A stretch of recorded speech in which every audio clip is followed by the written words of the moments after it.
कहानी की शुरुआत में बताया जाता है कि जॉन विक अपनी पत्नी की मृत्यु के बाद में अकेला हो जाता है और उसके पास एक घर और एक ब्लैक कार भी है और उसकी पत्नी का दिया हुआ पिल्ला जिसका नाम डेजी है। एक दिन वह डेजी को पेट्रोल पंप पर ले जाता है और एक लड़के की नजर उसकी कार पर पड़ती है। वह पूछता है कि क्या वो इसे खरीद सकते हैं, लेकिन जॉन उस पर ज्यादा ध्यान नहीं देता है।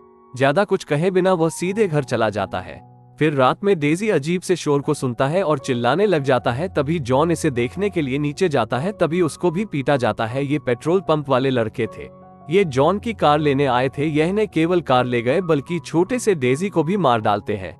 फिर सीन आगे शिफ्ट होता है और बताया जाता है कि वह लड़के कार को नया बनाने के लिए गराज ले जाते हैं। तभी गराज का मालिक उस कार को देखकर सुन पड़ जाता है। ये पता चलने के बाद कि लड़के ने गाड़ी के मालिक के कुत्ते को मार डाला है। फिर वह लड़के को एक गुस्सा मारता है, लेकिन कोई नहीं जानता है कि वह ऐसा क्यों कर रहा है। ऐसा लगता है कि गराज का मालिक अकेला ही जानता है कि लड़के की तो अब लग गई है। जॉन को अपनी कार ढूंढने में ज्यादा देर नहीं लगेगी। कुछ देर बाद जॉन को होश आता है तो वह अपने डेजी को मरा हुआ पाता है, लेकिन जॉन को पता था कि वह लड़के कार को नया करने के लिए इस सिटी के पॉपुलर गराज में ले जाएंगे, लेकिन जॉन उसे गराज वाले व्यक्ति को जानता था। फिर वहां पर आता है और गराज के मालिक से पूछता है और वह उसे जो कुछ भी हुआ उसके बारे में उसे बताता है। वह जॉन को कहता है कि उसका नाम जोसेफ है, जो वीगो का बेटा है। बिना कुछ कहे जॉन एक कार उधार लेता है। वो तुरंत गराज के मालिक को कॉल करता है और उसे पूछता है कि तुमने मेरे बेटे को क्यों पीटा। वो कहता है कि उसने जॉन की कार चुरा ली है और उसके कुत्ते को भी मार डाला है। वीगो एक ऐसा व्यक्ति है जो सालों से अंडरवर्ल्ड में घूम रहा है और यह सुनने के बाद उसके पैर तुरंत ठंडे पड़ जाते हैं। फिर वह अपने बेटे को पीटने के लिए बुलाता है और वो उसे जोर से घुसा मारता है, लेकिन लड़का बहस करने के लिए गर्दन उठाता है। तभी वीगो एक और घुसा मारता है ताकि वो समझदार बन सके। फिर वह अपने बेटे को जॉन विक का एक किस्सा सुनाता है जिसमें उसने एक बार में 3 लोगों को एक ही पेंसिल से मार डाला। आखिरकार यह उसका बेटा है, इसलिए उसे मरता हुआ नहीं देख सकता है और वह जॉन से समझौता करने की उम्मीद से कॉल करता है, लेकिन जॉन इसे कोई भाव नहीं देता है और तुरंत कॉल काट देता है। ये जानने के बाद कि बातचीत से बात नहीं बनेगी, वीगो को ही अब पहले कुछ करना होगा। फिर वीगो 12 लोगों को जॉन के घर में घुसने के लिए भेजता है, लेकिन ये जगह अब एक घर नहीं है बल्कि घुसपैठियों के लिए एक कब्रिस्तान बन चुका है। एक बार यदि कोई अंदर आ जाए तो वो बाहर नहीं निकल पाएगा। शिकारी खुद शिकार बन जाता है। 12 लोग जो वीगो ने भेजे थे उनमें से आधे पहले ही मर चुके थे, दूसरे आधे लोगों का भी वही हाल होना है। फिर जॉन उन सबको मार गिराता है। फिर एक आखिरी आदमी बचता है। जॉन उसे नीचे गिराकर चाकू से उसके दिल पर वार करता है। इस समय अचानक दरवाजे की घंटी बजती है और रोशनी चमक उठती है। यह एक पुलिस कार है। जॉन शांति से दरवाजा खोलता है। फिर पुलिसमैन जॉन का अभिवादन करता है और देखता है कि फर्श पर एक बॉडी पड़ी हुई थी और पुलिसमैन कहता है कि आप फिर से ये काम करने लग गए जॉन। लेकिन जॉन जवाब देता है कि यह तो कुछ बिन बुलाए हुए मेहमान है। फिर पुलिसमैन कहता है कि खैर अब देर हो चुकी है। फिर पुलिसमैन वहां से चला जाता है। तभी जॉन बॉडी को उठाने के लिए क्लियरिंग सर्विस वालों को बुलाता है। फिर वह जॉन के घर के चारों ओर पड़े कचरे के ढेर को साफ करके ले जाते हैं। वो 12 लोग उसी कचरे के ढेर में घसीटे जाते हैं। फिर वीगो को इस बारे में पता चलता है और वे ये जानकर हैरान हो जाता है। फिर जॉन के सिर पर $2 मिलियन की बाउंटी लगाई जाती है। फिर वीगो पर्सनली एक टॉप हत्यारे से मिलने जाता है जो जॉन का दोस्त होता है। वीगो जॉन को मारने के लिए उसे हायर करना चाहता है, लेकिन मार्कस सिर्फ हंसता है और अपना सिर हिलाता है। मार्कस को डील क्लोज करते हुए देख वीगो खुशी खुशी वहां से चला जाता है। मार्कस ने कुछ समय से अपनी मांसपेशियों पर काम नहीं किया है और वह अपना गर्म माल निकालना शुरू करता है। इसी समय जॉन एक होटल में पहुंचता है और जॉन यहां पर पूरी तरीके से सेफ है, क्योंकि इस होटल का एक कानून है कि यहां पर कोई भी खून नहीं बहा सकता है। फिर जॉन विंस्टन को ढूंढने के लिए होटल के अंडरग्राउंड में जाता है, पर वे आदमी बहुत पावरफुल है क्योंकि अंडरवर्ल्ड में ऐसा कोई नहीं है जिसके बारे में विंस्टन को पता नहीं है। फिर वे थोड़ी देर बात करते हैं और विंस्टन उसे जोसेफ के ठिकाने की जानकारी देता है। फिर कुछ समय बाद जॉन अपने साथ हथियार लेकर जोसेफ की तलाश करने के लिए जाता है। फिर वह एक बार में जाता है जहां पर जोसेफ छुपा हुआ था। जॉन सिक्योरिटी गार्ड को चकमा देकर दरवाजे से अंदर घुस जाता है। फिर वो उसके सिर पर बंदूक की नली पॉइंट करता है। ये पता चलता है कि दोनों एक दूसरे को जानते हैं। जॉन उसे मारना नहीं चाहता है। वो कहता है कि वो यहाँ बस अपने काम से आया है। फिर वो कहता कि शायद तुम्हें एक दिन का आराम करना चाहिए। सिक्योरिटी गार्ड बहुत स्मार्ट है। वो जॉन को धन्यवाद करके चला जाता है। जब यह आदमी अपना चेहरा धो रहा था तभी उसके दोस्त को एक शॉट लगता है और उसकी मौत हो जाती है। वो कुछ शोर सुनकर पीछे की ओर मुड़ता है, लेकिन जॉन उसे तुरंत तगड़ा पंच मारता है। वो उसे लगातार मारता रहता है, जिस वजह से उसे जोसेफ के ठिकाने का खुलासा करना पड़ता है, क्योंकि इस लड़के ने भी जॉन के डॉग को मारने में जोसेफ की मदद की थी। इसलिए जॉन उसके चेहरे को पानी के अंदर रखता है जब तक उसकी मौत न हो जाए, लेकिन जोसेफ अंदर मजे ले रहा था, जबकि बाहर एक के बाद एक गार्ड को निपटा दिया जाता है। लेकिन गार्ड को जल्द ही जॉन के बारे में पता चल जाता है और उन दोनों के बीच में फाइट स्टार्ट हो जाती है। लेकिन वो जॉन के सामने कुछ भी नहीं है, इसलिए वो केवल जॉन को 2 मिनट के लिए ही रोक पाते हैं।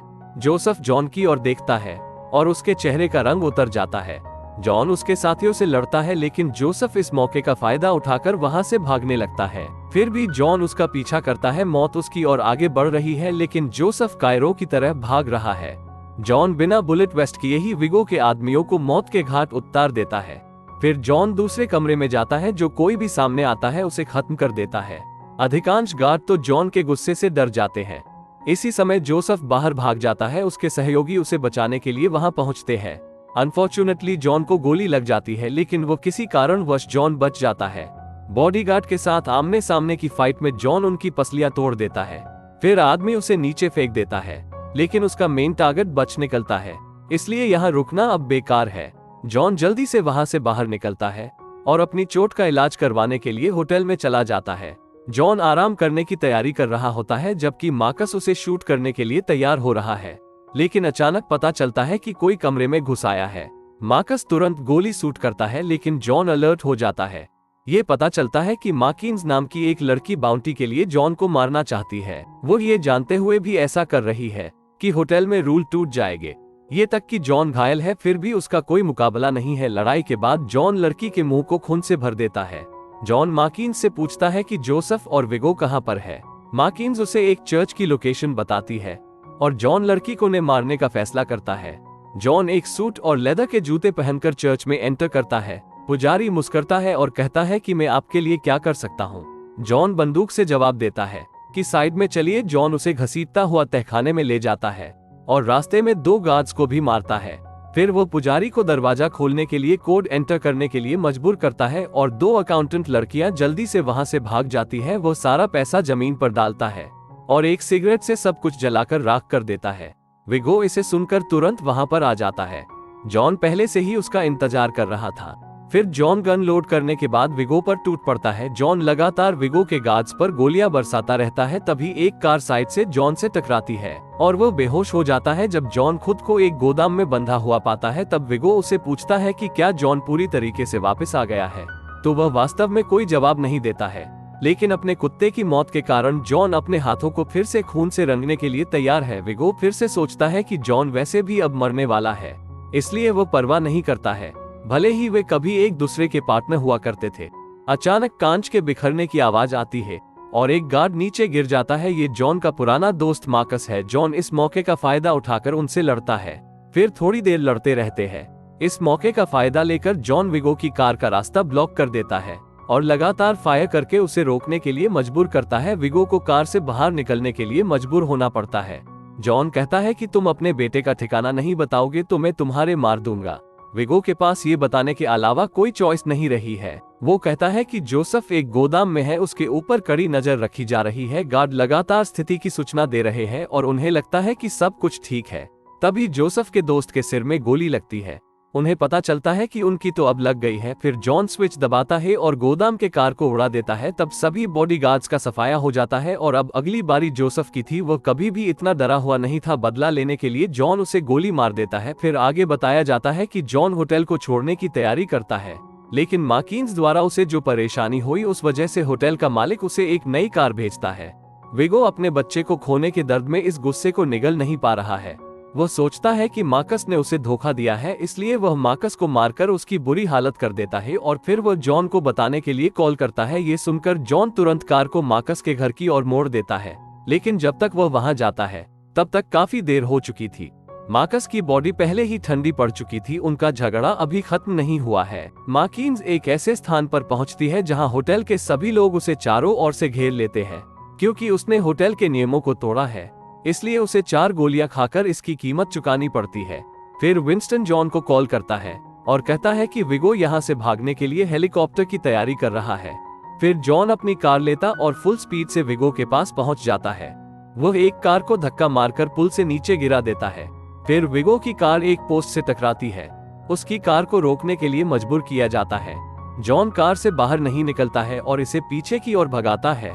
एक आदमी कार की छत पर गिर जाता है और जॉन उसे मार डालता है और दूसरे आदमी को टक्कर मारकर उसके माइंड में 2 बुलेट उतार देता है। जॉन जल्दी से कार को घुमाता है और एक आदमी को सलरा देता है। फिर जॉन गन लोड करता है और विगो के खस आदमी को मार देता है। फिर विगो की कार जॉन की कार से टकराती है और जॉन की कार नीचे गिर जाती है, लेकिन एन मौके पर जॉन गाड़ी से बाहर निकल जाता है। बरसात के बीच दोनों अपनी खतरनाक फाइटिंग स्किल्स का यूज करके एक दूसरे से फाइट करते हैं, लेकिन वो चाकू को विगो की बॉडी के अंदर घुसा देता है और विगो को जान से मार देता है।